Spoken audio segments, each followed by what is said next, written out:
Now, we all remember Doug as one of the original three Nicktoons. So, just how did Disney get a hold of it? Well, to elaborate, when the show premiered alongside Rugrats and the Ren and Stimpy show on August 11th, 1991, it did pretty good. It wasn't a huge hit at the level of Ren and Stimpy or later Rugrats, which is made more ironic as the network executives had hoped Doug would be their breakout hit, but it did well enough to run for 4 seasons on the network. However, that's when they hit a snag. By the time season 4 ended, Nick hadn't picked up the show for a 5th season, which would have pushed the episode count to 65. See, one of the deals made for the original Nicktoons was a promise that each show would get 65 episodes, which would span across 5 13-episode seasons. But if Nick didn't deliver on that, then the rights would revert back to the original creators and they could take their shows elsewhere. So creator Jim Jenkins and his partner co-executive producer David Campbell continuously pressured Nick to renew the show for that 5th season, to which Nick had 2 years to change their decision.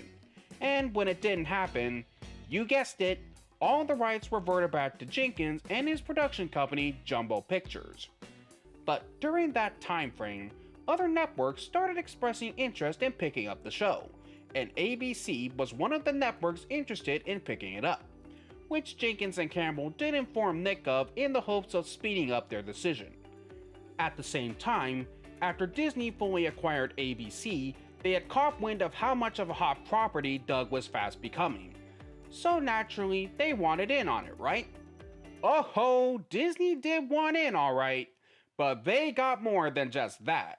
They didn't just acquire the show, but also the entirety of Jumbo Pictures, and with it all of the show's rights, including its trademark and the rights for future merchandising.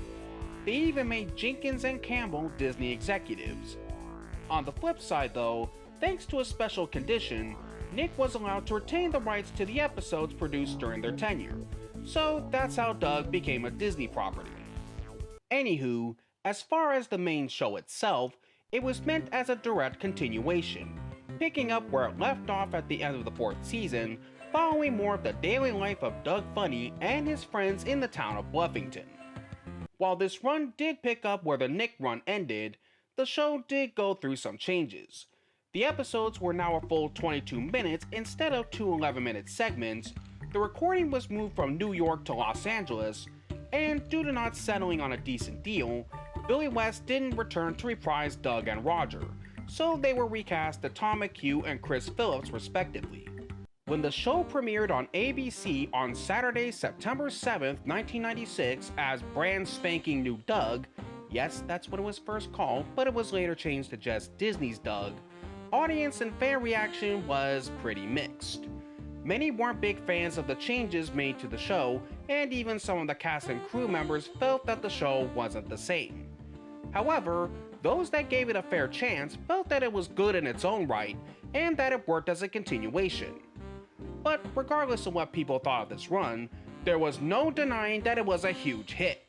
In fact, for about a year, it was ABC's highest rated Saturday morning show. Naturally, with that kind of success, it was brought over to One Saturday Morning and became one of the block's flagship shows.